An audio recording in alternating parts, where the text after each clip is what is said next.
yung vendors party list, kapag nangyari na natuloy sa Kamara, ano specifically yung isusulong yung panukalang batas? Kasi marami ng party list groups ang nagre-represent sa mga maralita, sa mga mabababa na mga ang trabaho o ang kabuhayan ika nga.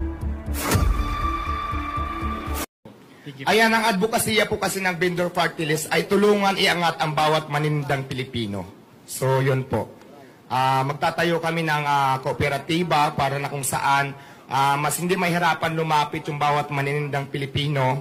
Tapos, mayroon din kaming gagawin mga advokasya namin na yung mga vendors na kailangan natin iayos, lalo na po katulad sa akin, dati lang po ako street vendors, doon po, yun po ang isa sa mga tututukan ko din para po, yung walang mga pwesto, pwede natin tulungan para magkaroon ng mga pwesto, abot lang din sa kanilang makakaya. So, ganon. Sino pa po? Meron pa magtatanong? Wala na. Sa ABS-CBN po may magtatanong. Ay, magandang hapon, Diwata. Sino yung first three nominees ninyo? Ayan, yung first three nominees po namin, kasama ko sila, nandyan sila ngayon. Binanggit ko kanina, si Tita Malulipana, Sir Lawrence Pisigan, at saka si Ma'am Cheryl. So, sila po yung tatlo. Oo, bakit ikaw yung mas pinagsalita nila ngayon? Kasi, alam ko din naman na mas marami magtatanong pag nandito para sa akin. Kaya ako yung umakyat talaga. Nag-voluntary para umakyat dito na ako na lang yung magsalita. Okay. Tapos isa na lang, Diwata, yung vendors party list, kapag nangyari na natuloy sa Kamara, ano specifically yung isusulong yung panukalang batas? Kasi marami ng party list groups ang nagre-represent sa mga maralita, sa mga mabababa na mga ang trabaho o ang kabuhayan ika nga. Ayan, ang mga batas na tulad ng sinabi ko kanina, na magkaroon, kasi diba sa dami ng party list, pero wala pa po kasi nagre-represent ng vendor party list. Nandito kami ngayon para maging boses sa lahat po ng mga vendors, para tulungan po, magtulong-tulong kami para may angat po ang mga vendors sa buong Pilipinas. Okay. Meron pa pong magtatanong? Robert Mano? Teleradyo po yan, Mr. Diwata. Hi sir, magandang hapon. If ever lang ba mabigyan kayo ng pagkakataon na makapagsilbi, makakuha kayo ng pwesto sa Kamara pagdating ng halalan sa Mayo, paano ninyong hahatiin yung oras ninyo? Let's say, for example, dahil nominado din po kayo dito, kahit na pang-apat kayo, it would entail a lot of works, di ba? Kailangan nyo pong pag-aralan yung mga panukalang batas na isusulong ninyo. Hindi po ba magiging hadlang ito para doon sa mga negosyo nyo naman na pinapasok ngayon? Hindi po, kasi sa business ko bilang isang Diwata Pares, may mga tao naman po ako na nag-handle na mapapagkatiwalaan ko. Kaya yung oras ko, kaya naman po i-divide kung saan dapat. So, binibigyan nyo ng garantiya yung publiko na ano po ang mas focus ninyo ngayon na dahil tinanggap ninyo yung nominasyon, yung pagtitinda po natin, pagiging vendor o yung mga advocacies at panukalang batas na isusulong ng inyo pong party list group? Siyempre magpupokus tayo sa party list, pero hindi naman pwedeng pabayaan ko rin yung tindahan ko. So, yun. Bibigay po ba kayo ng Anli Pares sa Kamara? Ay, bakit hindi kung gusto nila? Mag-unrice tayo doon at free soft drinks pa.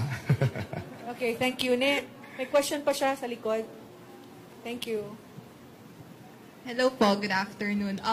Since kayo po yung fourth nominee ng Vendors Party List, ano po yung nag-udyok sa inyo para sumabak po dito po sa party list and sa...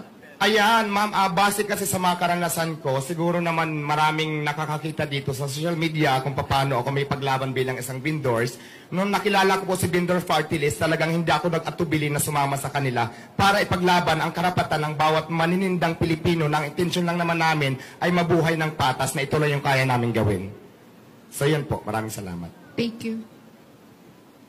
Please.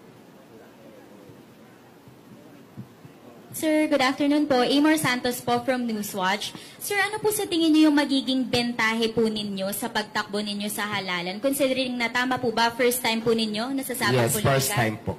Ano po yung parang mai-offer nyo na bago sa publiko para makumbinsi po sila na bumoto para sa vendors party list? Ayan po, kasi ang advocacy talaga ng vendor party list para po sa lahat ng vendors, para nga tulungan yung mga vendors, yung mga nagtitinda, Kasi di ba pag vendors tayo, importante talaga yung puhunan. Hindi ka kasi makapagtinda kung wala kang puhunan. Isa pa yan sa mga advokasya namin na dapat namin gawin pag binigyan kami ng pagkakataon para makaupo dyan sa pwesto. So, yun po. Sa batas po, paano po iyon? Gusto nyo pong magkaroon ng batas na magbibigay ng puhunan po sa mga vendors? Paano po ba yung specific yung bill? sa batas kasi, ito kasi yung dapat bilang isang vendor talaga kasi naranasan ko talaga kung paano talaga makipaglaban sa mga, di ba, nakiklearing tayo. Ang batas na gusto kong gawin, tapos lalong-lalo na po yung sa karanasan ko din na medyo, yung permit medyo napakahirap, yun kasi ang naisip ko. Gusto ko, mag-implement ako ng batas sa pag-aralan na para mas mapadali. At susunod tayo sa batas talaga, pero yung hindi mahihirapan yung bawat maninindang Pilipino na kagaya lang naman sa akin, mga small business lamang po kung tawagin. So parang ganun po yung naisip ko. Tapos yung tulungan yung mga vendors na, di ba, yung iba sabi ko nga, yung mga nasa kalsada, ayusin natin na hindi naman dapat yung basta na lang kukunin yung mga paninda, di ba, kasi lahat naman yan pinaghirapan, yung iba niya inutang pa yung puhunan. Isa pa yan sa mga naisip ko na gagawin ko para makatulong sa bawat manindang Pilipino. Okay, thank you. Last question, please. Sige, ha. Yung nasa dulo na girl.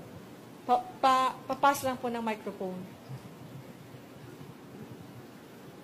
Question lang po, paano niyo po nakilala ang vendors party list? At kayo po ba ay voluntary na sumama po na maging fourth nominee or inimbitahan po kayo?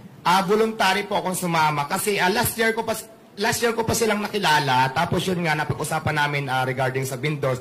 Ako mismo yung voluntary sumama kasi gusto ko din talaga, tulad ng sinabi ko kanina, na magkaroon ng boses yung bawat maninindang Pilipino para ipaglaban din naman yung karapatan ng bawat manininda. Kaya po sumama ako ng kusa sa kanila para mag-volunteer.